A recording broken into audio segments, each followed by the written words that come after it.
In a democracy, access to unfiltered political speech is essential. That's why we document what politicians say, fully, clearly, and without manipulation.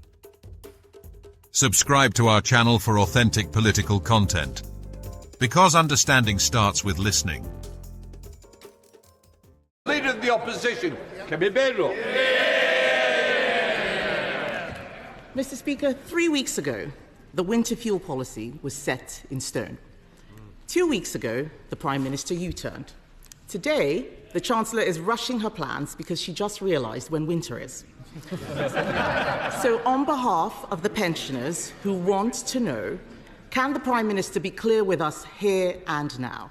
How many of the 10 million people who lost their winter fuel payments will get it back? Prime Minister. Well, I'm glad to see she's catching up with what happened 2 weeks ago. Mr. Speaker,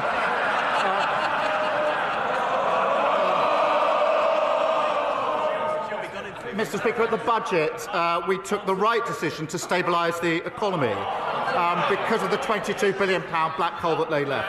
And the signs, we took the right decisions. The growth figures are up, the interest rates have been cut, and we got 3 trade deals. So we will look again, as I said 2 weeks ago, at the eligibility for winter fuel, and of course we'll set out how we pay for it. But because we've stabilised the economy, Mr. Speaker, we on this side are committed to the triple lock, and that increased pensions by over £400 this April. On their side, they say the triple lock is unsustainable, and I think her position is she wants to means test it. Mr. Speaker, the Prime Minister clearly has selective amnesia. I asked him 3 questions about the winter fuel payment 2 weeks ago, and he was floundering. The fact is, he hasn't answered the question I asked him. He hasn't answered the question I asked him. He can't tell us who will get the payments. All we see is U-turn after U-turn. His head must be spinning. Will he apologise now for taking the payments away in the first place, including to his own backbenchers? And can he tell us how he's going to pay for this? Well, Mr. Speaker, we took the right decisions at the budget because we needed to stabilise the economy. She needs to apologise for the fact that they left the economy in a terrible state. We had a mini budget which blew up the economy, and we were left with a £22 billion black hole. When she gets up, perhaps she should apologise for that. Mr. Speaker, the OBR has said there was no such black hole. He's just given away £30 billion for the Chagos Island. That's his black hole. He hasn't stabilised the economy. Borrowing prices are higher now than any time in the last Parliament. He has not stabilised the economy. He has no clear answers on what he's doing. It's just chaos, chaos, chaos. He keeps making announcements with no detail. So let's move to another area of confusion. Can we get a simple answer? Will the government keep the 2-child benefit cap? Prime Minister. Mr. Speaker, I'm absolutely determined that we will drive down child poverty. That's one of the proudest things of the last Labour government. That's why we've got a task force. That's why we've got a strategy, and we'll set out that strategy in due course. But we drive child poverty down. Under them, poverty always goes up. I didn't ask him about a task force. I asked him if he will keep the 2-child benefit cap, and he doesn't know. It's just chaos and uncertainty. He has no details. He is briefing something and causing a lot of confusion to the people out there. But on that 2-child benefit cap, Mr. Speaker, I'll tell him this. I believe in family, but I also believe in fairness. Yes. On this side of the House, we believe that people on benefits should have to make the same choices on having children as everyone else. Yes. What does the Prime Minister believe?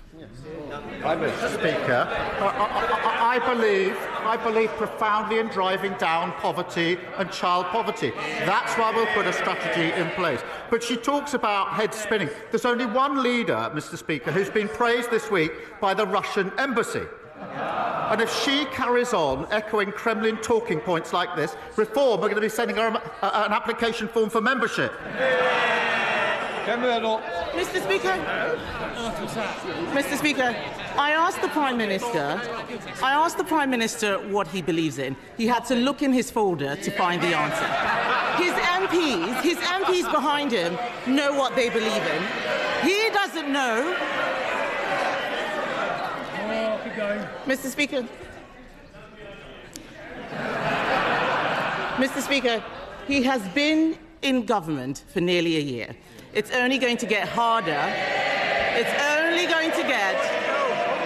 Yes.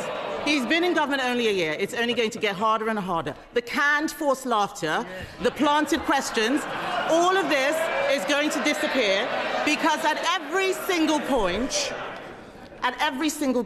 things are getting worse. He has to ask Morgan McSweeney what it is that he believes in. But the fact is the chaos is being felt in the economy. The Chancellor said she would not be coming back with new tax rises, but she will have to pay for all of these U-turns which she's announcing out there, isn't she? Prime Minister. Mr. Speaker, I'm going to look in my folder because here I've got the quote that she had on Sky News. I will read it, thank you. It's what the Leader of the Opposition says. It's worth listening to. What she said was this: Sky News, Mr. Speaker, Israel is fighting a proxy war on behalf of the United Kingdom, just like Ukraine is on behalf of Western Europe against Russia. Well, that was certainly noticed in the Russian embassy, because they put out a statement saying the Leader of the Opposition has finally called a spade a spade. Ukraine is indeed fighting a proxy war against Russia on behalf of Western interests. And they went on to say the illegitimate Kyiv regime, created, financed and armed by the West, has been at it since 2014. So they endorse, they want the detail. I've given the quote. That's what Russia said in response. She asked me what I believe in. I believe in standing by Ukraine and calling out Russia as the aggressor. Mr. Speaker, it was our government that stood behind Ukraine and led the way in Europe. Everything he has said this afternoon is total nonsense. Obfuscation, avoiding the question. He doesn't have any answers. It's disgraceful. I asked him, Mr. Speaker, about the two-child benefit cap. He's talking about the Kremlin. He's saying everything he can to distract from the mess he is making of our economy.